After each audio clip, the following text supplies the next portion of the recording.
Hello, and welcome back, ladies and gentlemen, to Beyond the Summer presentation of iLeague Season 3 Dota 2 iLeague Qualifier. Here we've got some Chinese group stages ahead of us, and we are looking at 3 more games for today here on BTS. And then I think a few other of the streamers will be taking over and bring you guys a few of the other regions. So, packed full day. I think it's 12 hours scheduled today, and I'm just heading off the first 4. Happy to be here, though, guys. Thanks for tuning in and joining me for some 6.83 action.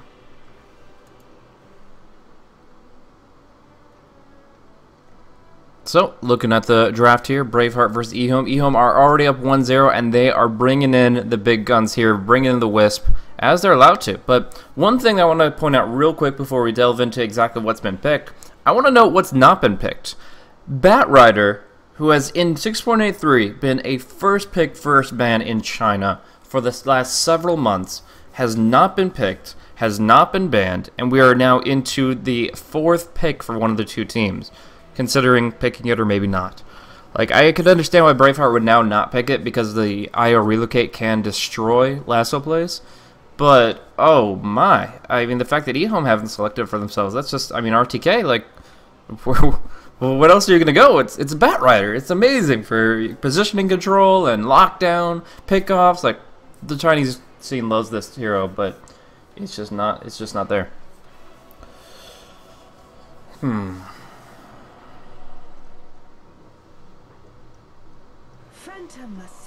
I did increase the game sound, guys, a bit. Thanks for letting me know about the levels. Essentially, I switched over from XSplit to OBS, and there's a lot of different changes that go along with that. So I tried to make that adjustments as quickly and as smoothly as possible, but it does have some delay as far as getting all those things figured out. We're going to see a PA here, and it's going to be pretty interesting because I'm not sure exactly how she's going to build. The way I look at it, the internet person is going to be suppressing lifesteal and heals from the IO, so she's going to be kind of squishy, and the Queen of Pain Sonic Wave is going to make that even more the case. So, like, BKB is not going to really stop as much damage as you'd like it to, and then lifesteal isn't going to really work. So, I mean, still could go for like a Mask of Madness to farm or something like that.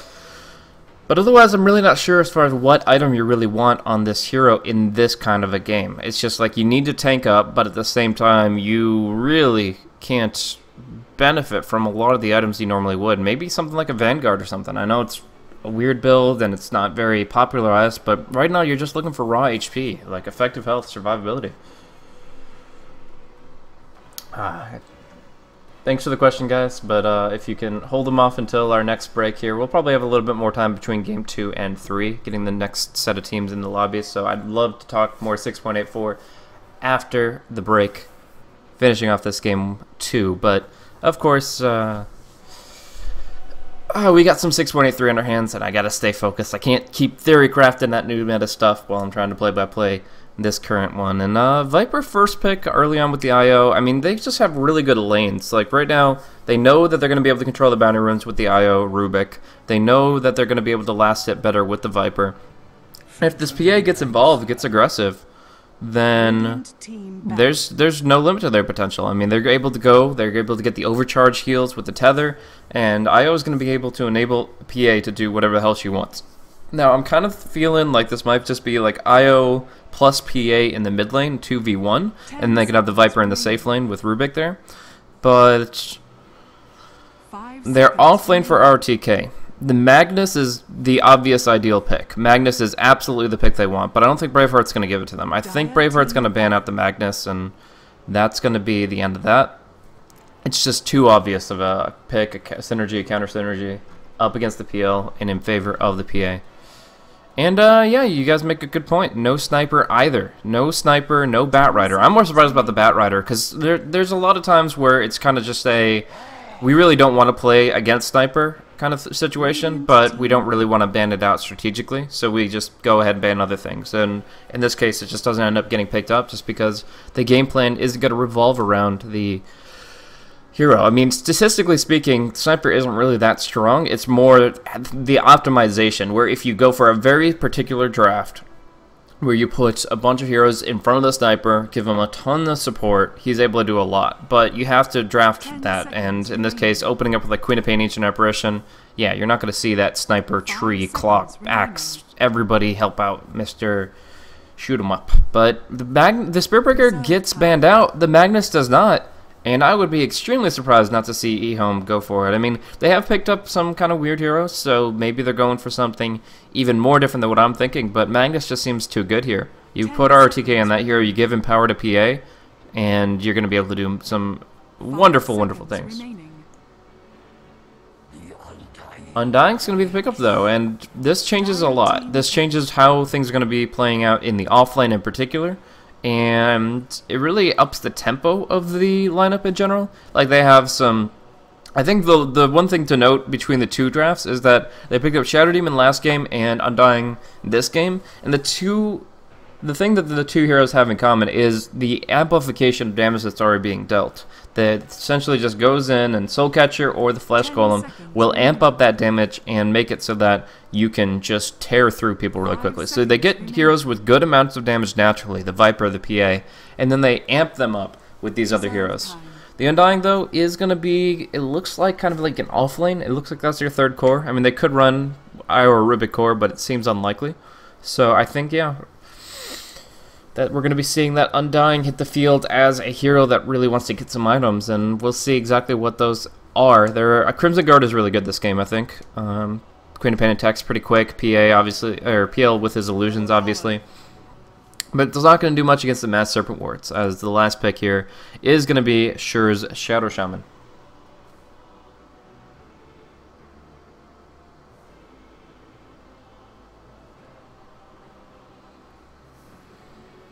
So, right now we're going to be seeing the PA and Viper go to Be Away or Penny Tang and ZYF. And then, of course, DDC is going to be picking up the West. So that leaves Lanham's Rubik, and it will be RTK's Undying. So I actually haven't seen RTK on Undying. I'm sure he's picked it up before, and I've just missed those games. But I really am curious to see how he's going to build this hero. There are a lot of different things to look at as far as his potential to get into the fight, to survive, and I think Pipe of Insight's got to be his second major item. His first one, though, could be that Crimson Guard. I really still feel pretty good about that, but either way, it's an interesting hero with some interesting potential. We've been seeing a lot of like Arcane's mech Undying, and I don't hate that, but at the same time, it's kind of weakened going up against an Ancient Apparition. So overall, if I had to choose a draft, to be honest with you guys, I would say Braveheart's draft is a little bit more solid. Like, if I was just looking at it and saying which one has the better chance of being a reliable win, I would say definitely the dire side. But knowing Ehome, knowing what they're capable of, they have some tricks up their sleeve with this draft, and I actually think that they're going to be able to do really well in the laning phase in particular. Like, Viper and Undying are two of the best heroes in the early game, and they're going to create this huge advantage for the PA as well as the Viper himself. So we'll see how it plays out. Looks like it's going to be an early rune contest for the top rune. Dog 7 goes for the least ambitious ward you've ever seen. Running down to the offlane and placing this here. Yes, you get the vision of the rune, and it will take a while to be dewarded because there's no way that they bother. Like, that's just... That gives intel, and it will give him the potential to catch things out, but really that's your most basic offlane ward. It's not blocking the pull camp, not really looking for anything strategically. So we're going to see here the Rune Rush. It looks like 86 really wants to pick this one up here, but they've got a good level 1 team fight. Double Decay already comes out, and yeah, they're going to zone them off of this Rune spawn. Down bottom is where we'll look since that's being contested. Viper is not going to be able to pick it up. Jackpot is what Clockwork says, that he gets a Battery Assault, and a lot of damage here onto ZYF. He doesn't have boots, so he's going to bring him very low, but I'm not sure if he finishes him off. Tango through, the last right click, not going to come in time to bring him down, so... That is actually going to be a nice exchange, though, for Dog 7, getting the bounty rune, doing a lot of damage to ZYF, and now just kind of holding position in a 1v1.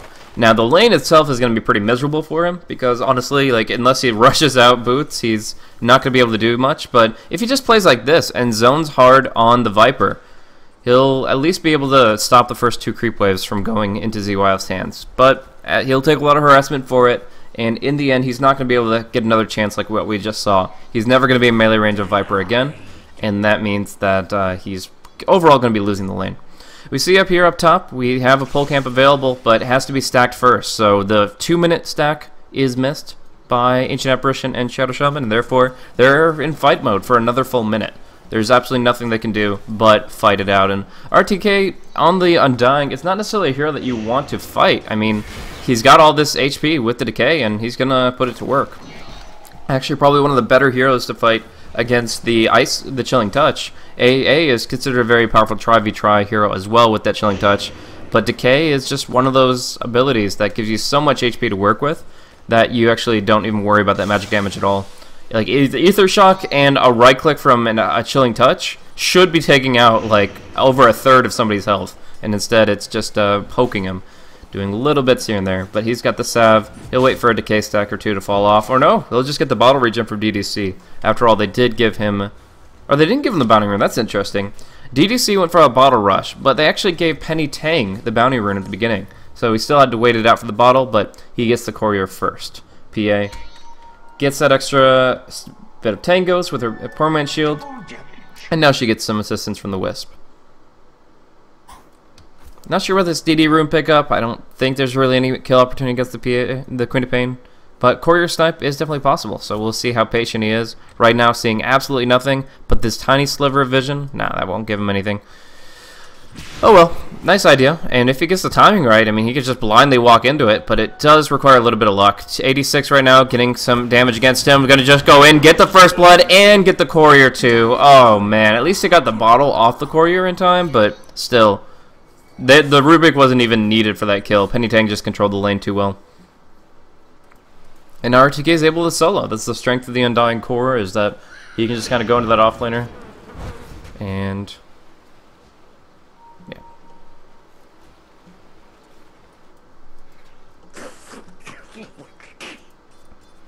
Now we're going to see them attempt to go for the play, but without the Hex opener, without the boots of speed on the Shadow Shaman, they just can't do anything. And now RTK mans up.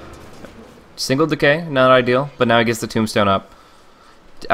Chilling Touch is actually bad against Tombstone, by the way. It only takes physical damage, not magical, so it actually reduces the attack speed by 20 of everybody affected by the Chilling Touch. That's actually one of the reasons why in 6.84 you're allowed to take it off, is because there are situations like sieging a tower or a Tombstone where you definitely don't want that buff.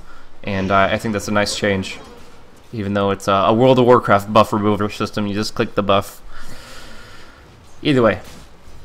1-1 build from the Undying. The Wisp is probably just going to be maxing his spirits first. Looks like he's going to get out on the courier, though, the Urn of Shadows very early on, and I like that. I mean, Urn of Shadows bottle, a good opener if he controls this top room consistently, and he won't really need boots for a while. He's actually just going to be probably going for a magic one next, and saying, screw boots, I got Tether.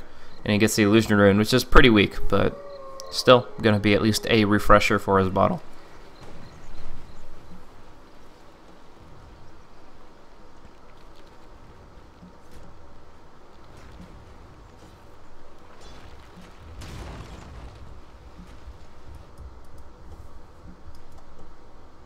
So, going to be two supports roaming out onto the mid lane, trying to bring down this PA. 1 point in Blur. Magic Stick available. 700 HP to chew through, but they should be able to do it if there's no TP rotation. If the Wisp TP's in and just immediately overcharge, Tether bottles him, Penny Tank should live through everything they throw at him 3v1.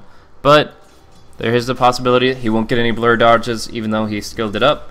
And obviously, they do have some nuke to their names with the Ether Shock as well as just the Chilling. So they finally get the Dire Courier back out, and immediately the Queen of Pain will be using that to get her boots out, as well as maybe some wards for her. Actually, up top, we're going to see some damage here onto the Phantom Lancer. Doppelganger is available, though, so should be alright, but they're trying to get him to use it. They're forcing him with the Tombstone, but no zombies spawn until the last moment. Now he's going to go right onto the Tombstone, Ether Shock on the side, and they're actually just going to kill this off, so Move will pick up a free 100 gold. Interesting decision from ROTK.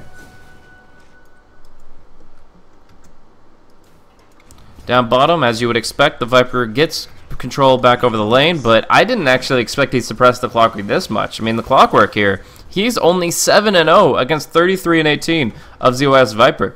He really just made up for the lost ground that he got at the beginning of the laning phase with all this very powerful last hitting he's gotten since then. And again, it's no surprise, but to this magnitude, jeez, CYF, settle down, man. But yeah, the rotations to the top room. They want to stop Wisp from getting it this time, but Penny Tang looking to do some damage here. Nice Ether Shock hitting on two, suppressing them, and now DDC is without a tether. He's caught out all by himself. He has to neutral deny, but no, he's going to try to turn it. They're going to go for the Sonic Wave. Queen of Pain manning up, but Penny Tang dropping down a really good set of crits. Magic Stick helping him out here, and Sure's out of mana. He has nothing. He looks for the Ether Shock in just 2 seconds. Almost had the mana for it, but instead it's a PA double kill. The Sonic Wave was very powerful for bringing down the Wisp, and they even refill the bottle, maybe? Yes, they do get 2 bottles out of this. So one of those is the PAs, one of those is the Wisps. Either way, they both get refilled.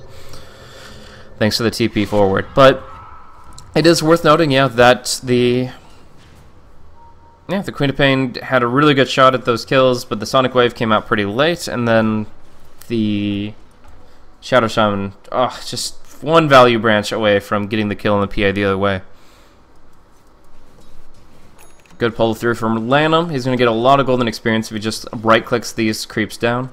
Yeah, but he looks like he's going to keep moving about the map. He's just going to get some experience, but most of these neutral creeps will stay alive. RTK going for another dive play. Not great against Doppelganger, but he's pretty confident in himself right now. They really just want to put pressure out on the PL. I mean, he's farming really well right now, 30 and 10. Not nearly as well as the Viper, but still pretty high up on the board. And the decay stacks are going to be chewing through his HP, even with the power treads. He's down with the -8. That does not happen.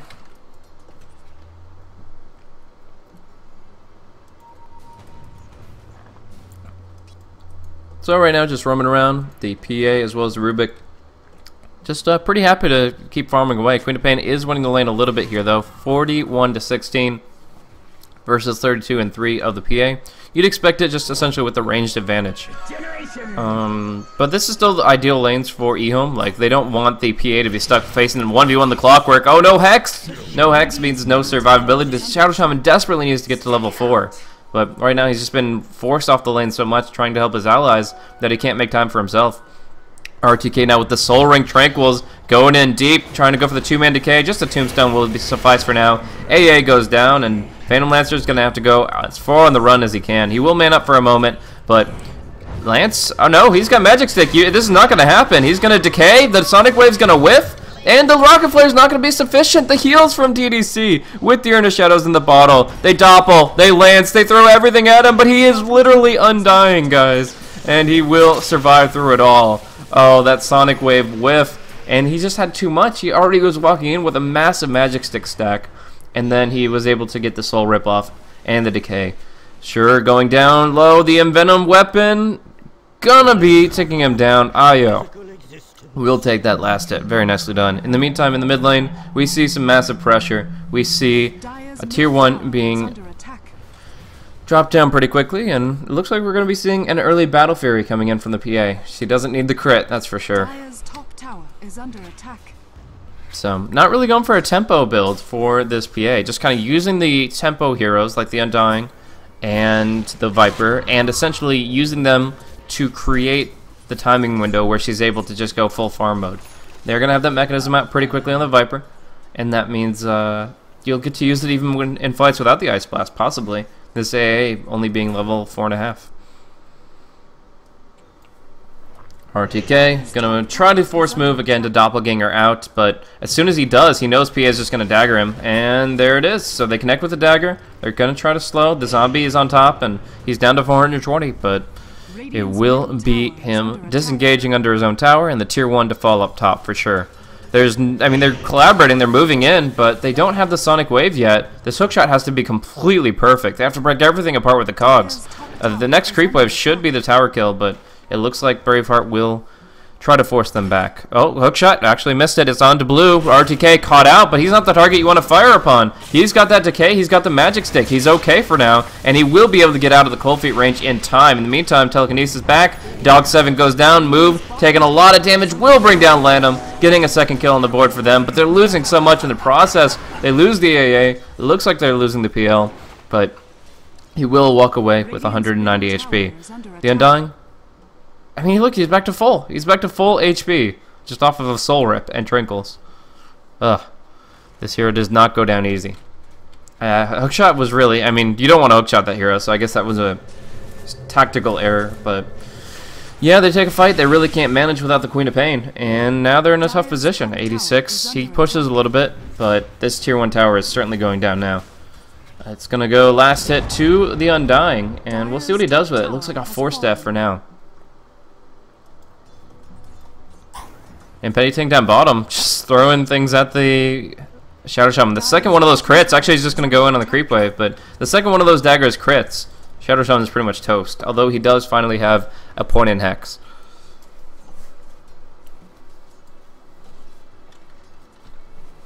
$7,500 net worth in favor of Ehome, about 5k in experience. DDC though, without the relocate, still can't put the full pressure on. We're going to be seeing them just kind of go as these three, trying to bring another tower while PA farms bot. Viper, where is he at? He's got his mechanism complete, and like I said, he gets it in a state where they don't even have the Ag Scepter, or sorry, the ultimate up on the Ancient Apparition. Forget Ag Scepter, he'd just like to hit level 6. We're going to see 86 looking for an opportunity, but we've seen mistakes from him before, so he's probably got to play this cautious. And yeah, he will just break the invis. So the problem with Braveheart right now is they have tools to engage into the fights, but it's a losing battle any one they take. Like, they can hookshot into these fights. They can get in there with the Hex plays, but at least until they get the Ice Blast, they're pretty much unable to take these engagements. And now we see the Tower Siege in earnest. 3 points in Nether Toxin is really good for pushing towers. Just ZYF going to be able to destroy these towers, getting all that bonus damage when it goes down to its lower HP values, which is very important. Ancient Apparition up top, going to be killed off. That's just a relocate play that succeeds between the PA and the Wisp. Going to see the Tombstone drop behind the tower, the fortification used for free. They just tried to go for maybe a small deny attempt, but knew it was futile. And Viper will just mech things up and look for some more push. Looks like they're going to start to control the jungle, but where are the wards? Blink was stolen, so Lanham gets to place a nice ward here in the mid, and they still have this one in the jungle. So I think he could just hold on to this Obs for a while. He doesn't need any more vision than he already has. And Phantom Lancer farming up top does go for the Drums of Endurance, copying ZYF's build, but I think he's probably going to go down here. They have so many heroes nearby. They won't attempt it for now, though. He's got that Doppel. And they don't really have good pursuing tools with the Undying, for example. Gonna see a hookshot come out onto the PA. No Blink Strike just yet, but DDC will give him the target. He doesn't do it yet. Oh, the Battery Assault keeps on stunning him, and he will just be killed off without the ability to disengage. Good gank, good movement down bottom. And that's one weak point that they have in terms of vision, is not warding up the cliff here. They have the northern part of the map really well covered, but Ehome are lacking wards to protect down bottom. Now, there was a Wisp that was getting caught out, but I think she just TP'd away from the Queen of Pain, so she's fine. I'm curious what 86 ends up going for. As far as current gold, she's by far the leader. She's making the most, and I am trying to think about what will put them back in this game. I mean, an Ag Scepter rush actually wouldn't be too bad this game. I think they're going to be under consistent siege. Like, there's going to be like back-to-back fights, and that cooldown reduction would be huge. Along with that, just getting more damage out for the team as a whole. I think that Aghanim Scepter is probably the best all-around pickup. I don't say that for most games, but in this one, it's really important. Nice combo, bringing down the Phantom Lancer, now looking for the next one. And it is going to be the Rubik. That's very, very low, but healed up by the Wisp.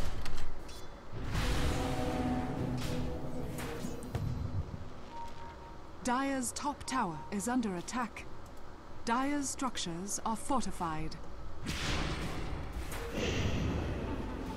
Dire's middle tower is under attack. Dog 7 going to be closing in on RTK here. He's going to be able to push him out of the cogs, or RTK actually force-staffs his way out. So that's going to be allowing them to burn out the Undying. He won't have as much heal, but they just clean up the Mass Serpent wards. So there we go. Going to be able to take that fight despite all the ultimates coming in from Braveheart, so it's going to be very difficult for the tier 2 see it to be held from them. I mean, at this point, Ehome have just a more consistent fight. They're able to just push down those towers swiftly, and I mean, they just have really low cooldowns, so they can take the fight to them constantly. I thought the PA might be looking to farm with this Battle Fury build up, but if they have the ability to take towers, they certainly will just go for that instead, and the Battle Fury can fall back on as a combat factor against the PL. So, right now taking the tier 2 top, probably at mid.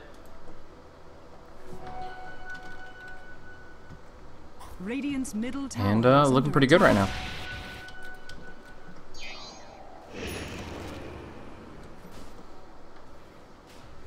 So right now I'm trying to think of what Braveheart can really do to get back in the game. They're going to try for a hookshot play against the Viper, but even that will not succeed.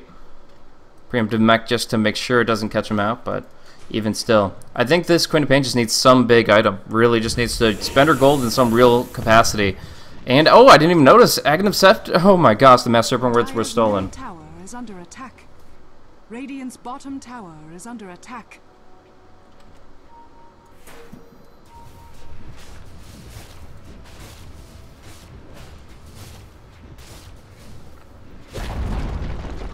Dire's middle tower has fallen.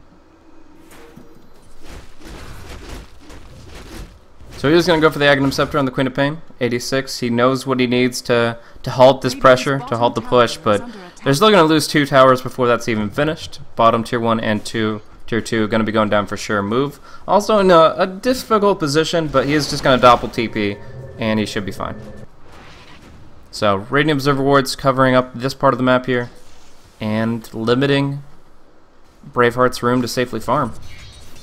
The relocate pickoff potential is still pretty legit, even globally. I mean, if they see a target that can be isolated, 2v1, they can take that opportunity against most. The Queen of Pain has her blink away. The Clockwork actually may use hookshot defensively to get out, but that's, and obviously we talked about the PL being very slippery. But the supports are pretty easy pickings, and if they find those, it probably is worth the relocate just to jump them and kill them off. Penny Tang also has a bottle double damage rune, huge potential with this rune, but I'm not sure how much she's going to be able to use it. We're going to watch the push in mid, but I'm going to see a jump pretty quick up top, and I'll jump over to hit. Yeah, there we go. Looking for the crits. Not going to happen, though. Man, that could have almost one-shot the Queen of Pain there.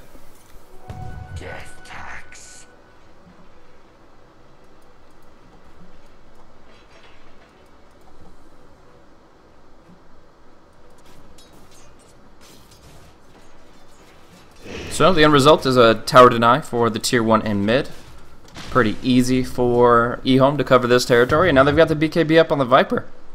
So Roche has got to be their next target, and from there, I think they can look to push in. I mean, they have to back out if the Mass Serpent wards come into play, but otherwise, there's very few fights that they can't take right now. We're going to see a relocate, go in, onto mid, jumping onto Dog 7, but he's invising out, so they'll have to just choose the AA, and they don't actually have a way to cancel his TP.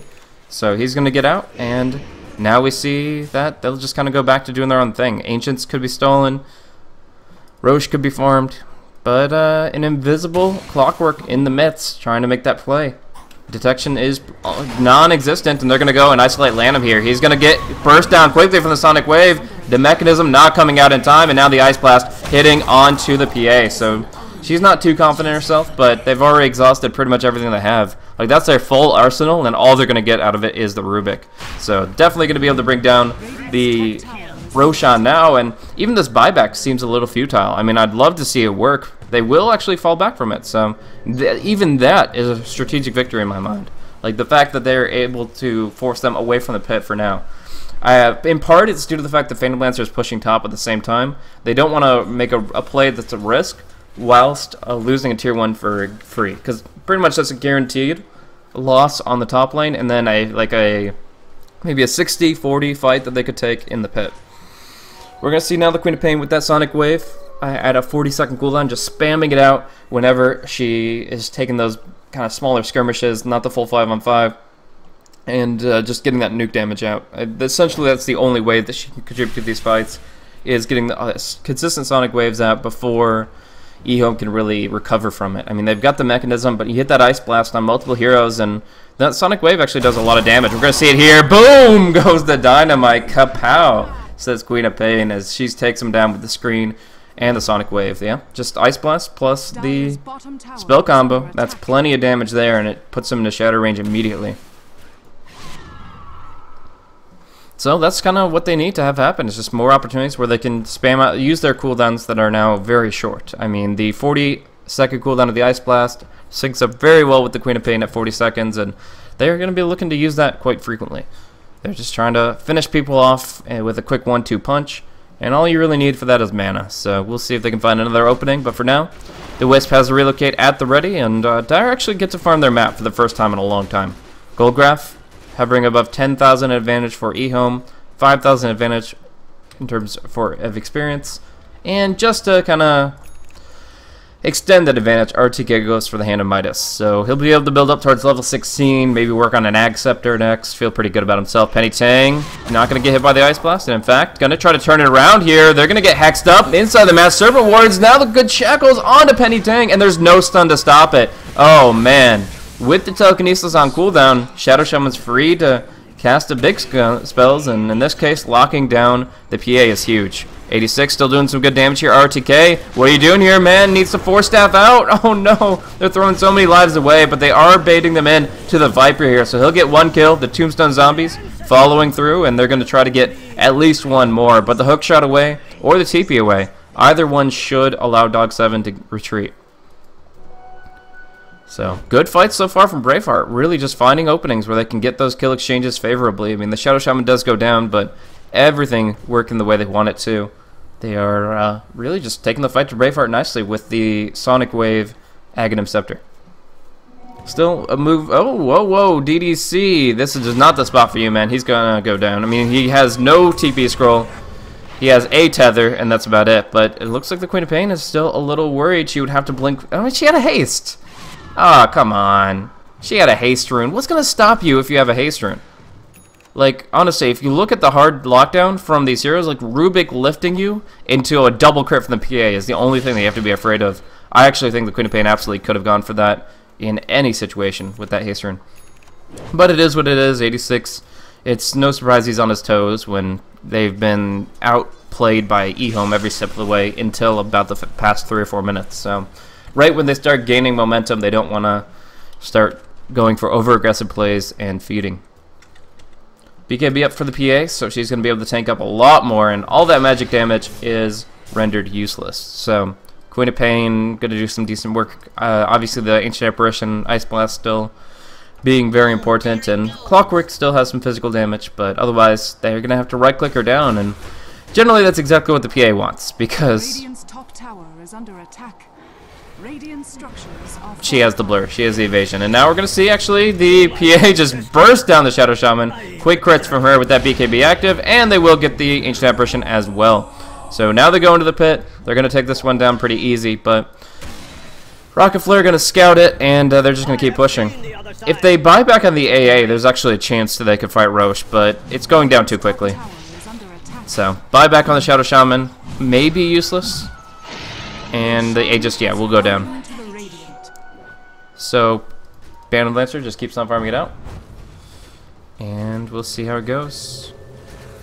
He has enough to get out of this situation, but not with 2 spells.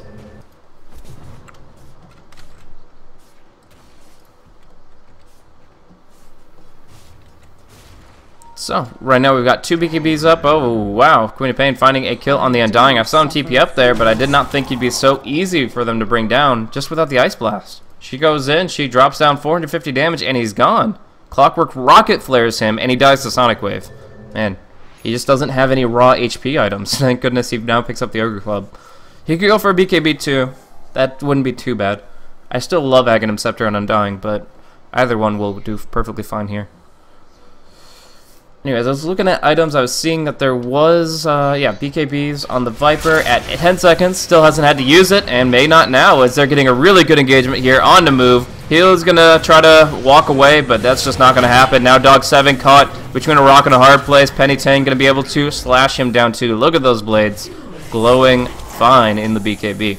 We do see the Mass Serpent Voids kind of giving them buying them time, essentially. These Mass Serpent wards last 45 seconds, so that's going to be the death timer of the allies here. So, puts it down early, hopefully make sure it's not spell stolen. I think he cast another spell. And they even Sonic Wave down the creep wave. It's all just to deter them. But this is going to be meaning that in about 20 seconds, although they're fighting 5-on-5, Ehome are still better to push in. For now, though, they seem content with just containing, just herding them back into their base and making sure they can't fight their way out.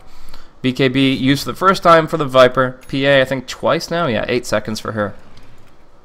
And it's not going to be a pipe from the Undying. It's going to be a pipe from the Wisp. It makes sense since the Undying went for this no HP build. So he needs to go follow that up with a strength item.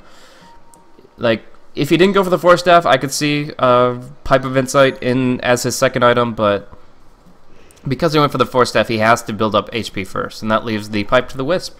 Mechanism's already in the Viper, so he has a pretty short shopping list. DDC should be able to get this pipe out pretty fast. And with that pipe, I think they're pretty confident to go in. I mean, not having to worry about any magic damage at all.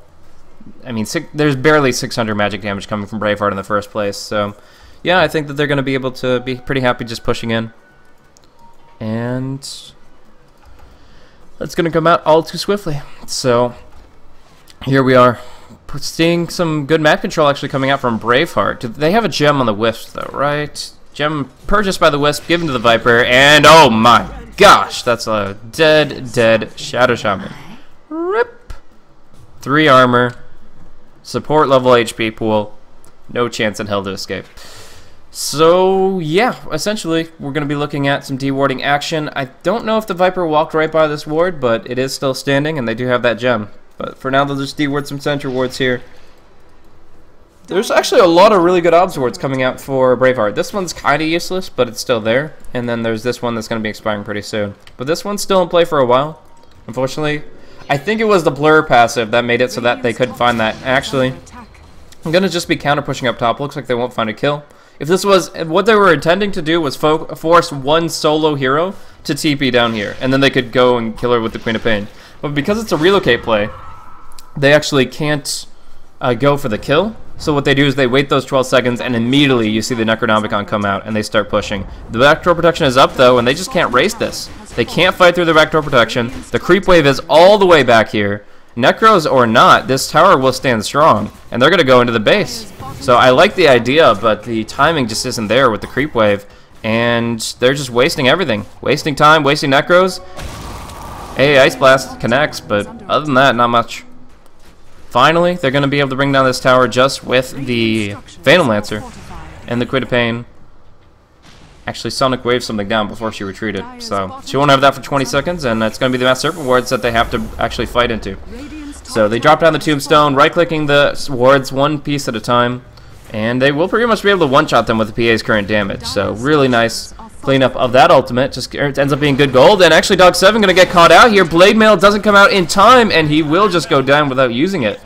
So now we see Tier 3 tower down. Radiant's top tower is under attack.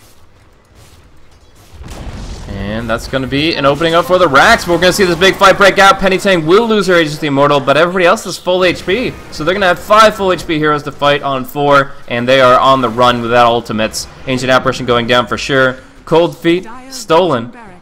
And the Rax going to be in shambles very shortly. Buybacks non-existent really for the Dire side. This was really their last defense. They were just trying to delay the game, get some farm on the PL, get him to that Heart of Tarrasque, but end of the day, they really just couldn't address this PA threat in time. She just got online too quickly. They got too much tempo and momentum from the other lanes, the way the Undying and Viper were able to run over their opponents.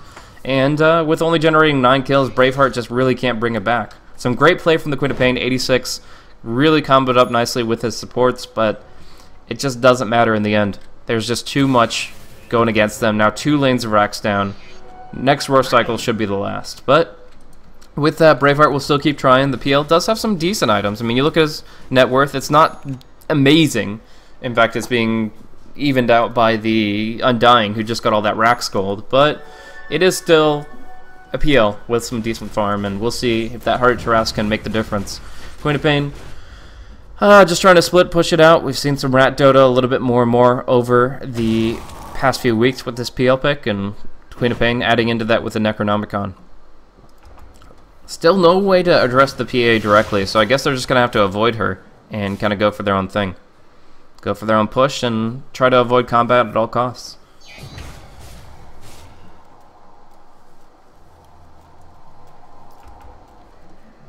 Rubik with his Blink Force mobility. BKB came out for the Undying, and the Wisp finishing up his Pipe of Insight here. So at this point, even when the AA gets to level 11, it's not going to change much as far as how these fights play out. Pretty much the same end results as far as I can tell. We're seeing them farming up a little bit though. Clockwork going to look for something beyond just the basic Blade Mail. Blink Dagger on Shadow Shaman might be able to keep good coverage for Queen of Pain top. And they are going to push it all the way out to the base, but not much further than that.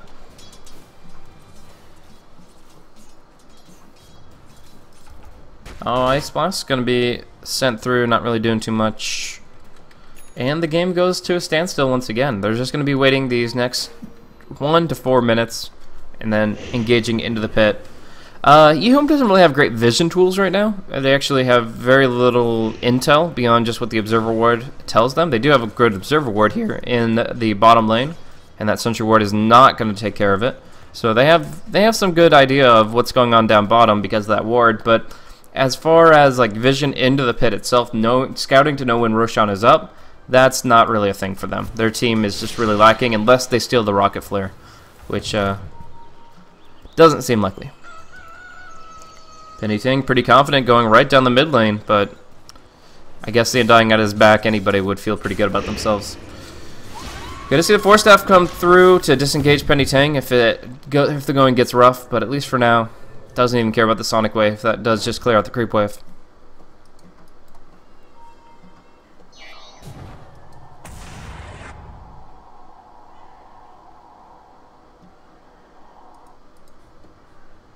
So Heart of Tarrasque going to come out in just 100 gold for move, and that could be the beginning of their comeback. They just need that HP to work with, and then the cancer spreads. The PO will be able to really propagate all those illusions, and that's going to be allowing him to just get more damage out in the fight. Still, the PA is a real problem for them, but if it's a fight without the PA, maybe they take a 2v1 on a different lane, then yeah, it really matters that they can't kill the illusions. Really, the PA is the only one that can. She's the only one that has that level of damage. So if there's a way that Braveheart could shut her down or lock her out of the fight, cancel a TP, and fight somewhere else, I don't know. But there's got to be some way. If they find that opening where they can go 5v4, the PA is the only source of damage, and that's their opening. So kill the Wisp, prevent a relocate play, that kind of thing, I think could be pretty valuable. It seems ideal, but that's what you got to work with when you're so far behind. Ice Blast comes into the pit. A Sonic Wave just going to be dodged out. What a disengage from Ehome. They read that situation perfectly with the Observer Ward on the high ground. Now RTK trying to man up, but he is the big bad Flesh Golem. There's your crits. Now 86 blinking away. Looks like he'll be okay. Relocate forward. Never mind. Blink locate. Closes in. They even get the tether slow on to 86 in the process. And he's going to try to juke into the trees here. 3, 2, 1, he'll be alright. Dog 7 on the other hand, pincered in, looks like he's pretty much dead to rights.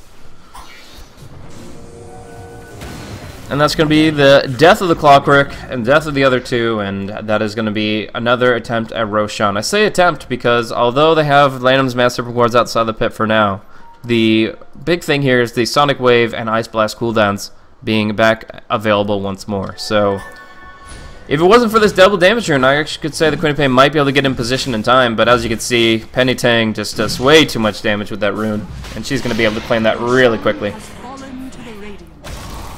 Otherwise, about 6 seconds from now, you'd be seeing a Sonic Wave in the pit, and that would be doing some real work. But good wards coming out here. We see that Rubik Lanham was able to place out one over in that position, and that just allows them to get the response they needed to, disengaging from that Roche pit, popping the pipe, all falling back, not losing anything when the main engage came in from Braveheart. And with the Aegis, they're confident to take that second lane and therefore cinch the win here in game number 2. 35 minutes in, Sonic Wave gonna do some damage, but TDC looking to heal that up pretty quickly. He's got 4 Urn Charges, he's got the Tranquil Boots, but they do have the Ice Blast against him. So Scotty's about ready to go for the PA. If she keeps, yeah, if she just hovers it over the secret shop here, she can just farm up 500 gold and she'll have it.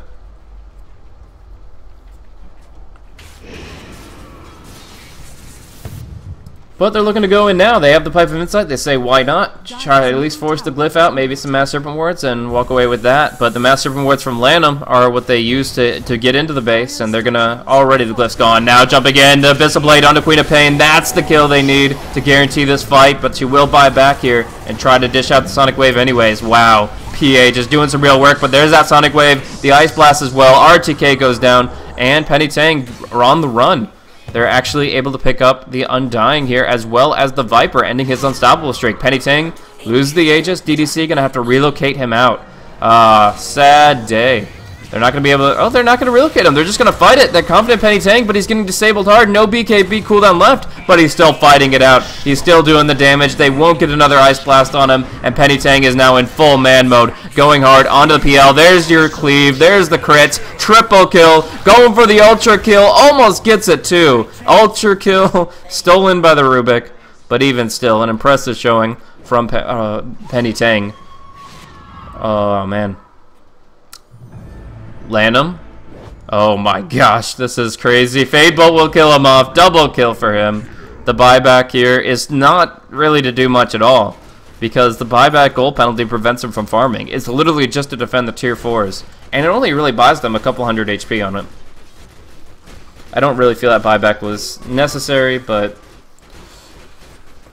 I don't know. It's a tough game no matter what actions they take at this point. PA just looking so damn strong. The Scotty now finished, and 1,800 gold on top of that. This PA just did so much in that last fight. Thanks to the Wisp in particular. The overcharge really helping her out, stay on target, and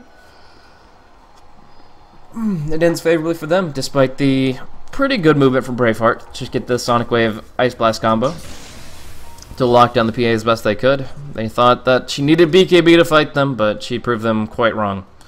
And she'll be looking for another BKB pretty soon. She is going for that Refresher Orb next. I don't think the game will last that long, though.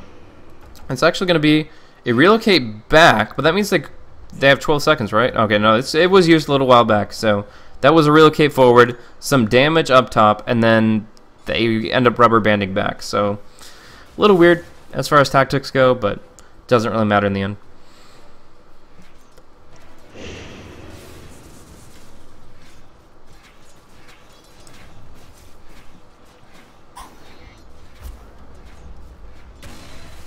So Queen of Pain going to be respawning at the very least. Braveheart at their full strength as far as heroes go, but still feeling pretty battered and bruised when it comes down to actually trying to hold this high ground. They lose the tier 3 just from a Viper right click, and PL has to go and retreat.